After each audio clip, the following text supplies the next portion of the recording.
Okay, fourth grade, welcome to week 4 lessons. So, last 3 weeks we've spent talking about some songs from Africa. And so today what we're going to do is move into a new continent, the biggest continent on the planet, Asia. Okay? So, first thing I'm going to do is I'm going to share my screen so we can take a peek at the globe and where Africa and Asia are in relation to each other. Okay, welcome to the world. Now, this is what, if you were an astronaut aboard the International Space Station and you were looking down on the Earth, this is pretty much what you would see. You'd see mostly water. Our Earth is about 70% water or so. You'd see all these different continents with different looking land. You've got some mountainous regions. You've got parts that are very foresty, so there's a lot of trees. It's very green. You've got parts that are a lot of desert area, like in Africa. Australia's got a little bit of desert. There's even a small desert here in the United States. And you can see all those different topographical areas. So what I'm going to do now is I'm going to switch the world over to just terrain. So if we take away all the clouds, we strip it down, this is pretty much what the world would look like, okay? You can see mostly water, few islands, major continents. We can see that we have the Arctic up here at the top. Now what I'm going to do is stop the rotation so I can move the Earth around.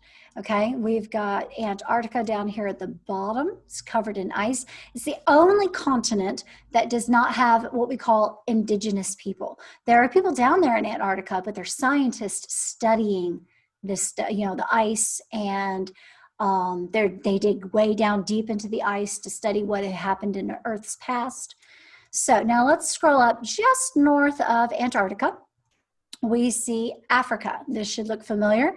This large continent here. Africa also includes this island off to the side right there.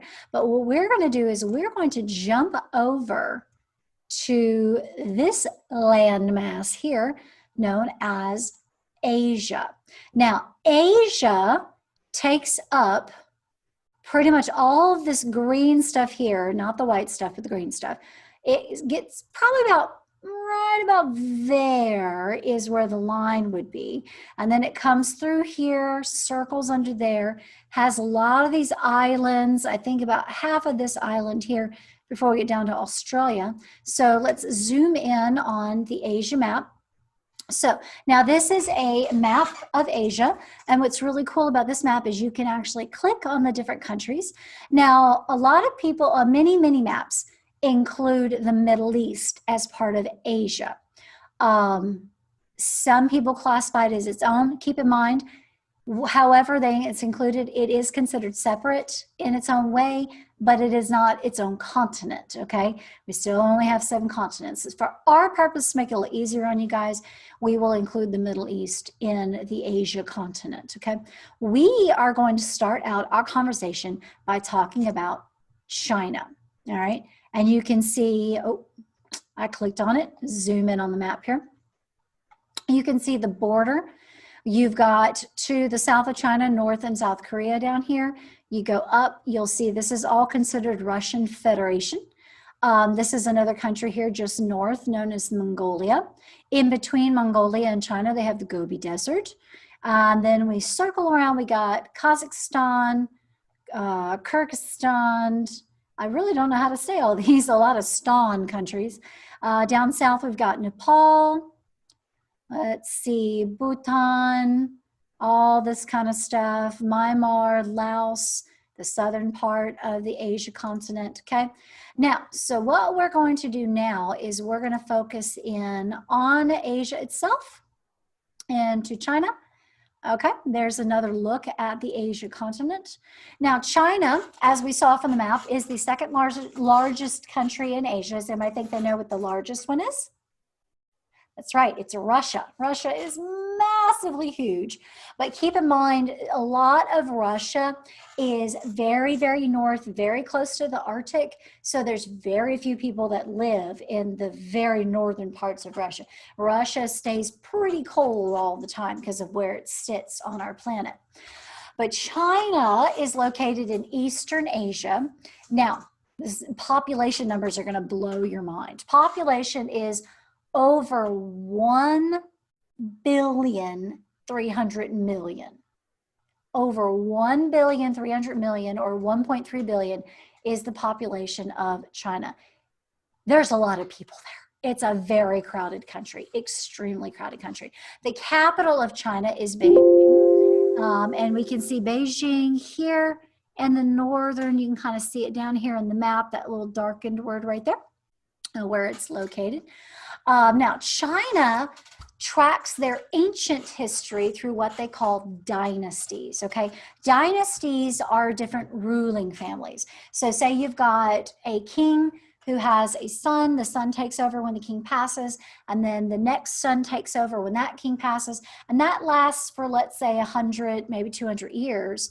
And then all of a sudden that family dies out, and then a new family takes over rule of China back in its ancient history. That would be the beginning of a new dynasty, okay? Now, things changed into 1912. On January 1st of 1912, China became known as the Republic of China, and for the first time in its history was led by a president instead of an emperor. Now, in 1949, after Civil War, communism, which is a type of government, had taken over, and China is now known since then as the People's Republic of China. All right, so now these are some musical instruments that you would see featured in Chinese music. You can see a Chinese flute here known as the dizi. This is a xiao, which is a recorder, a Chinese recorder. A little bit different than the recorders that you guys play. We can see a Chinese mandolin, a Chinese banjo, flutes, drums, Chinese violins, which are not played on the shoulder like a violin like you guys are used to, but violins for China and many Asian countries are played in front of them, and they only have 2 strings. And the bow for the Chinese violin is a little bit different in where it sits on the instrument. Now, this is an instrument very similar to a Japanese instrument called a koto. I honestly do not know the name of it in Chinese, but it is played very similar to a koto. And when we talk about kotos in Japan, that will become a lot clearer. So what we're going to do now is we are going to end this, and we're going to jump over here. And we're going to talk about a song that's very famous in China. This is xiao, which means bamboo flute. So we are going to sing this in English, okay? So don't panic. You don't have to learn the Chinese for this. We're going to sing this in English. After it's sung in English, I will discuss with you what the Chinese sounds like, what the Chinese looks like, and then I will sing it in Chinese, and you can sing along if you choose to, okay? All right, so let's learn this first line here. From the purple straight bamboo. Give that a try. Here we go. From the purple straight bamboo. Here's the next line. I have made a flute for you. Give that a try. Here we go. I have made a flute for you. The next line, take the bamboo flute, put it to your lips. We're just basically asking them to play the flute that we've made. All right, let's try it. Here we go. Take the bamboo flute, put it to your lips. All right, here's the next line. Play a new and lilting song. Give that a try. Here we go. Play a new and lilting song. Now, lilting just means sweet. That is an English word. It means sweet. Here's the next line. My little one. Try that. Here we go. My little one. Next part. Play a new and lilting song. Your turn. Here we go. Play a new and lilting song. Now, if you look at the bottom line, It's pretty well the same as what you just did, with one exception. Where is the only difference? Look very carefully at the two lines. Where is the difference? Yeah, it occurs on the word song. Very good. Notice the song that we just sang is two twos that are connected together, meaning I'm supposed to hold it for four. So that little looks like a smiley face almost. That's a musical plus sign. So we've got two plus another two, which gives me a total of boom, boom, boom, boom, boom, 4. I've got 4 beats, okay? All right. And the reason they do this is because according to our time signature, and if you remember back in 3rd grade when we learned from Maestro Max that this number here on top at our time signature tells us how many beats we can have in between these little thin lines right here, also known as measures, okay? So this 2 tells me I can only have 2 beats per measure. So they wanted this one to last for 4. So that's why they connected 2 of them together to give me a total of 4. But look down here. On this song, not only does it last longer, it's got a whole bunch of notes. So let me do this whole line and then you can try, okay? So listen first. My little one, playing a new and lilting song. Give that a try for me. Here we go. Playing a new and lilting song. Excellent. All right, so what we're going to do now is I'm going to turn the music on and we're going to sing along, okay? Okay, let's scroll it up to the top. We're going to hit play and sing along with the English, okay? Here we go.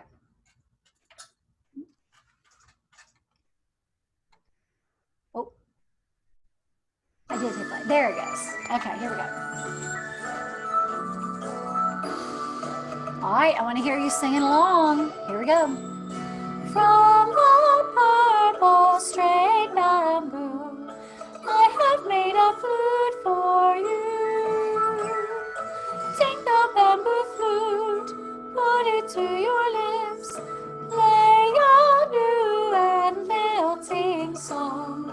My little one, play a new and lilting song. My little one, play a new and lilting song.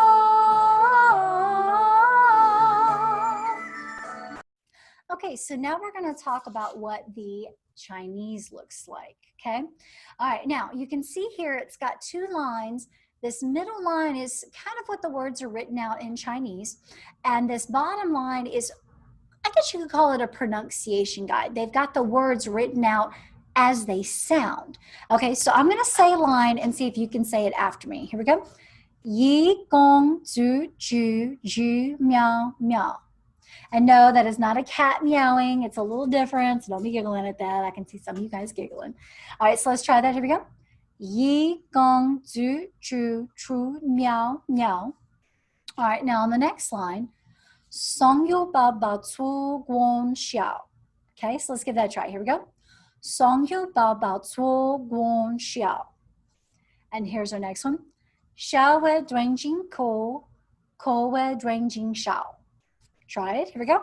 Xiao wei duan jing ko, ko wei duan jing xiao. Here's the next line. Xiao zhong chui chuo xi shen da. All right, give that one a go. Here we go. Xiao zhong chui chuo xi shen da. Excellent. All right, now here's the next line. And this goes for the last line too. Xiao bao bao, yidi yidi xiao huai liao. Try that. Xiao bao bao, yidi yidi xiao huai liao. Okay, so and then of course that would be what the last line is. Now, if you want to try it with me in Chinese, you are more than welcome. If not, you can listen to what the Chinese sounds like with the music. Here we go.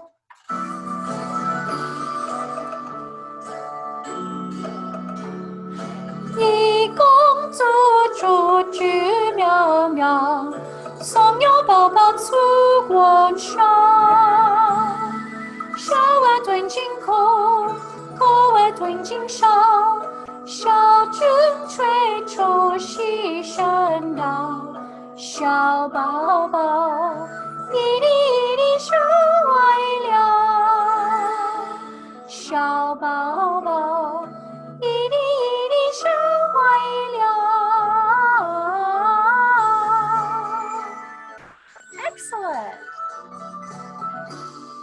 And we can hear all of those Chinese instruments playing underneath us as we sing. All right, so now what we're going to do is we're going to move on into another country in Asia. And that country happens to be located right here, this chain of islands off the coast of Asia mainland, known as Japan. So if we come to our map here, we can see Japan right along here on this border. So I'm going to click on it just like we did with China a minute ago. And that's going to load up our Japanese map. Now, I will tell you, Japan is extremely crowded for being such a small little country. You can see all of this is different theme parks and bridges and locations, towns, mountains. Some of the tallest mountains in the world are located in Japan. But it is this chain of islands just off the coast of Korea and China. So let's get into depth about Japan. Okay, Japan. Now, let's see. As we have looked at and talked about a second ago, Japan is the chain of islands off the coast of Asia mainland. For such a small country, it has over 127 million people. And of course, remember, that's give or take 100,000 because these population numbers change daily. The capital is right in the middle of the main island known as Tokyo. And it is by far the most expensive country in the world to live. Now, types of music from Japan include work songs, lullabies, communal music and dance, which is music for worship. They have children's songs. They really big on music class over there. So music is something that kids do from a very young age all the way up to grown ages. And a lot of these children, you can see here, this particular young girl is wearing a traditional Japanese outfit called a kimono. And this is when they're doing these traditional songs and dances and things like that, a lot of the times the females will wear the kimonos and the guys have their outfits that they wear for the traditional culture when they're doing these ancient type of movements and dances and songs. They wear the country's traditional outfits, okay? All right. Now, these are some instruments that we would see featured in Japanese music. You can see we have a Japanese flute here, some Japanese string instruments. This would be a Japanese violin, very similar to a Chinese violin. And then you can also see the traditional Japanese drum. Japanese taiko drumming is very, very important to the Japanese culture. And we're going to talk more about the taiko drumming in just a minute. And you can see here, this long instrument here with the strings on them, this is known as a koto, very similar to the instrument I pointed out on the China's slides a little while ago. This instrument is played with all 10 of your fingers. And a lot of times they'll have these I guess you could say guitar plucks on their fingers. That's kind of what it looks like. It looks like this little thing that slips on the tip of your finger, and it's like you've added a little fingernail to the bottom there so that you can better pluck the strings and strum them and create the different sounds on the koto. It's actually a very, very pretty instrument to listen to. So now we're going to talk about a very popular children's game song that they play in Japan called Se Se Se. It's extremely similar to a game that you guys play over here in America. And the words are very, very simple. Se Se Se no yoi yoi yoi. Say that for me. Here we go. Se Se Se no yoi yoi yoi. That's the beginning. And now, pardon me. And then they say, Ochalaka, ochalaka, ochalaka, hoy. See if you can say that. Ochalaka, ochalaka, ochalaka, hoy. Now, they also have it listed here what it would look like in the Japanese way they write their words. You can see these symbols here. This is what this sounds like. These symbols translate into these sounds here, which translates into basically kind of nonsense words. So the song is made up of nonsense syllables. These syllables don't mean a thing, okay? With the exception of measure 10. We'll look at the version below so we can talk about what that is. Now, depending on whether you win, lose, or draw, there's different words that you're supposed to say. Katayo is I won. Maketa is I lost. And if it was a draw, both are supposed to be aikode. Aikode would mean that it's a draw, is what you would say there. Okay, so if we see here, according to the rules of the game, everybody's supposed to be facing a partner. So you're in a circle and you each have a partner that you face and you have your back to the other person. And so at the beginning you say, se, se, se. And so it's se, se, se. Hands would be up and down. And then on no, yo, yo, yo, you cross your hands, cross your arms in front, and you pulse the beat, okay, where you're actually going to be swirling around with your partner, so it is a move while you do your arms, okay? So we have se, se, se, no, yo, yo, yo. See if you can try that at home. Here we go. Se, se, se, no, yo, yo, yo. Excellent. Now on ochalaka, ochalaka, ochalaka, hoy, that's where you have to do a hand clapping with your partner. Ochalaka, ochalaka, ochalaka. And then you would say hoy. Okay, so it's ochalaka. That's my fault. Start that again. Ready, go.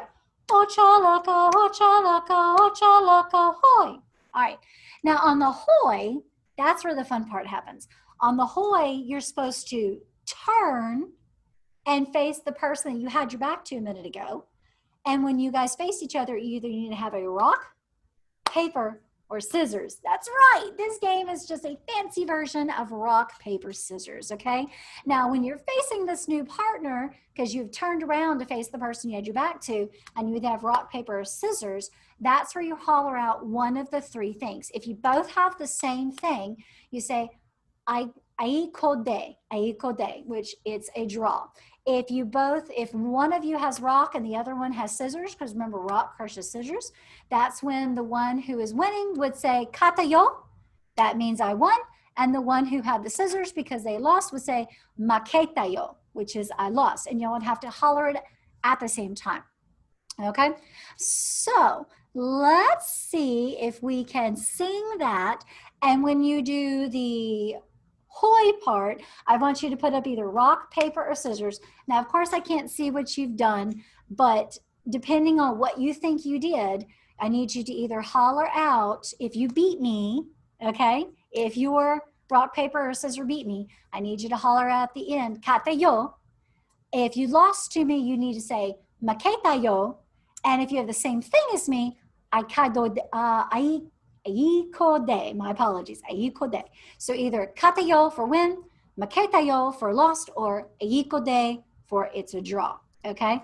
All right, so let's do our hands. Pretend like you're holding on to somebody's hands. Here we go. Se, se, se, no, yo, yo, yo. Ochalaka, ochalaka, ochalaka, hoy. Did you say it? Did you beat me? So if right now you beat my rock because you had paper, you should have said katayo. If I beat you because maybe you had scissors, then you should say maketayo. And if you got a rock as well, you should have said aikode.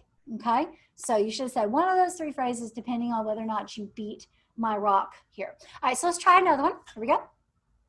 Se, se, se, no, yo, yo, yo. Ochalaka, ochalaka, ochalaka, hoy. Okay, hopefully you said your right phrase. If you beat my scissors, you need to say katayo. If you lost to my scissors because you got paper, you need to say maketayo. And if you have scissors, same way I've got scissors, you should have said aikode. Okay? All right, so hopefully you got those three there. So this is a little bit different of a version. You can see if we compare the melodies here, the melodies are just slightly different. We got a new little pattern here that is a teenka is what that would be called. This little T with the dot and then attached to this little thing, it'd be tinka.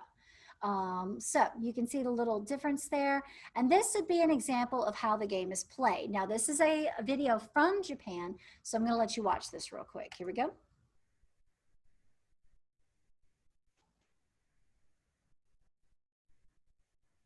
Apparently that means childcare plus happiness.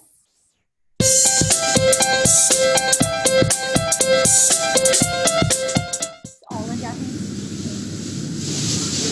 せーの、せっせっせーの、よいよいよい。おちゃらか、おちゃらか、おちゃらか、ほい。おっちゃらかかったよおっちゃらかほいおっちゃらかあいこでおっちゃらかほいおっちゃらか負けたよおっちゃらかほい勝った負けた All right, so they did the extended version of what we did. We did the simple version. They did the one that was here. That was a little bit more complicated, as you can see. But that's how they would have played that. Now, what we're going to do is we're going to talk about a type of music that's extremely important to Japanese culture, and that is Japanese drumming. Okay, let's get into depth with that. So now, taiko drumming is a very ancient form of Japanese drumming. Now, the instruments that they use range from small snare drum-like drums to very, very large drums that they play. The most common drum size in taiko is the chudaiko, which is about the size of a barrel, so it's rather large. Now, during the 1900s, taiko drumming became an art form that involved a big music ensemble and choreographed movements that they do while they're drumming, okay? That's how we know taiko today. One of the most important aspects of the taiko drumming is the way they're playing it, not so much the rhythms that they're playing it, but the way they're playing it. Now, taiko drumming is loud, it's fast, they really get that sound out of that drum by really hard bangs with their sticks. And there's more than 8,000 different taiko groups throughout Japan. Okay. Now, in the performance, the drummer is not just banging on a drum. Okay. They are using their movements to tell a story. The taiko drumming is very expressive. It's an important part of it. The first principle of taiko drumming is the attitude, which refers to the respect for oneself, other players, and the instrument in order to bring about a discipline in both the body and mind. As a taiko drumming is a form of ensemble drumming, there's very specific movements that the performers have to do while they're performing, and if even one person is off, it throws the whole performance off, okay? Now, every taiko drumming group has its own special little style that sets it apart, all right? And you can learn more about those and look up some performances if you'd like to. Now, taiko drumming actually can be the history of it separated in two time periods. You got original taiko drumming culture, that was everything that's before 1950s, and then more modern day taiko as people are used to now, which is what came after the 1950s, okay? All right, so we're gonna look at a video that will allow you to see what taiko drumming looks like. Okay, so let's look at our first example of taiko drumming. This group is out of Japan. Hopefully you can see this okay and the video doesn't do too bad of a delay on this. If not, you are more than welcome. You can see the title of the video here at the top, and you can look up the video and watch it without the delay. Here we go.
How they're also making sounds as they do this.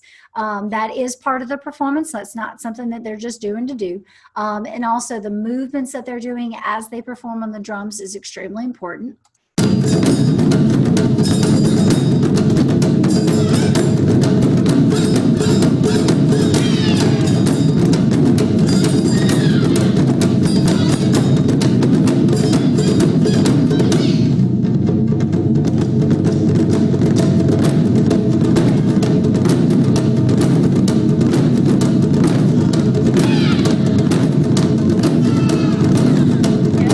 That's one example of taiko drumming. Let's look at another one.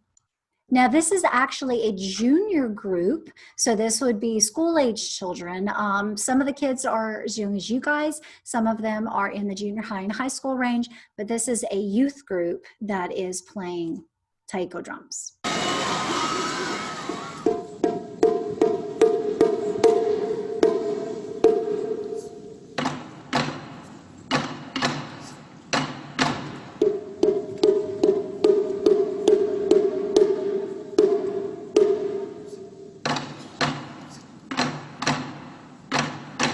Lots of discipline.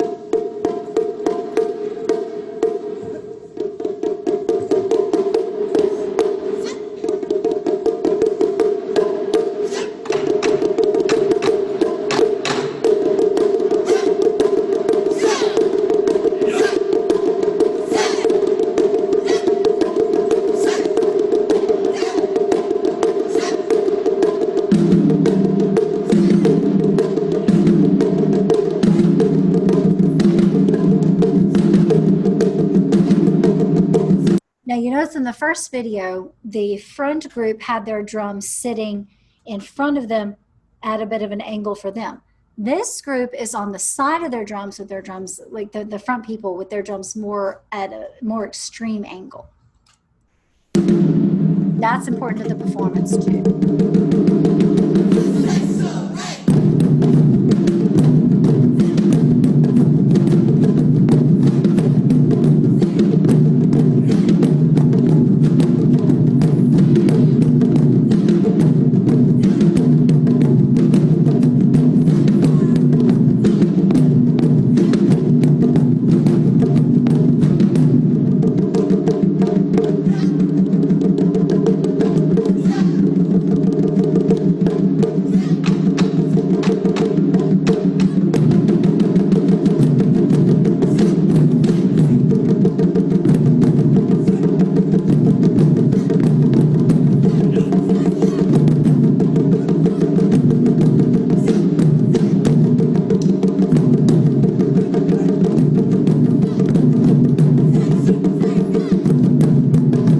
You can hear most of the rhythms that they're playing is really not that complicated. It's just, like I said, I have been saying, it's more about the movements and the performance than it is the rhythms.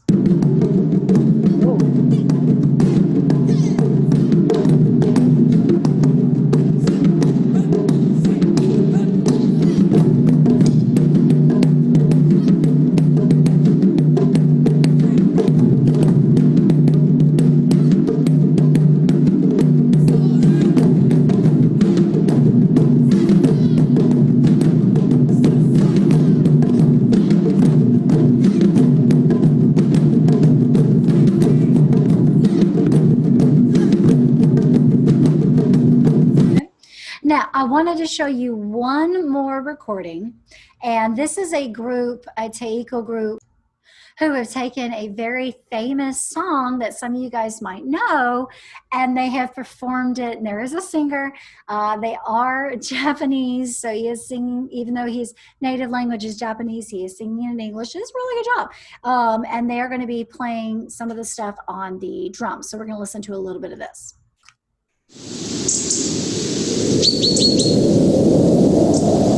Again, if this video is delayed for you and you can't really see it that well, you can always type in the title that's up at the corner over there and look up the video yourself.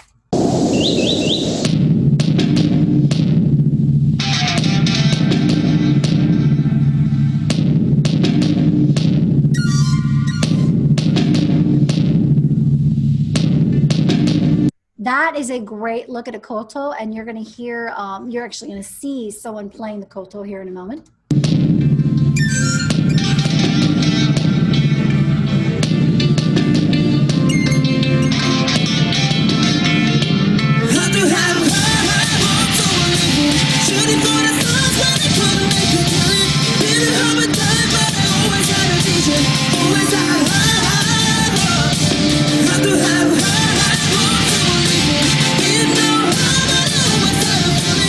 Who's gonna be that one in a million?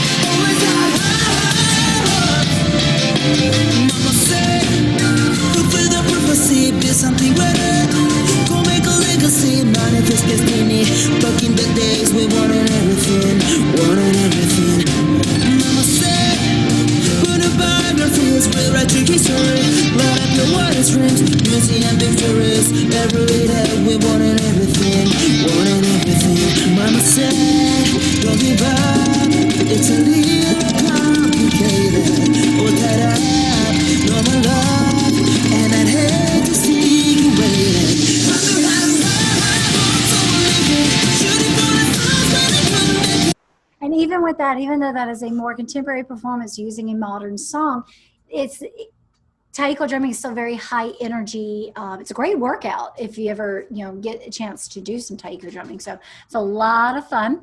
All right, so next week, what we're going to do is we're going to continue looking at some more countries from around Asia. But what I need for you to do today is make sure to go and take your quiz, ladies and gentlemen. Take your quiz. So when you're done with this lesson video, you can find the link for the quiz in the description below this if you're watching this on YouTube now. If you're watching this on Schoology, you can look and see that the quiz is embedded in down there below this video. If you came to this from my website, you can always go back to the website and find the link for this week's quiz. No matter where you go find it, please make sure that you put your name on your quiz before you take the rest of the quiz. I've got several quizzes that have come back to me with no name, and so I don't know who to give credit to. So you've got to make sure that you take a quiz and put your name on it every single week, you guys, okay?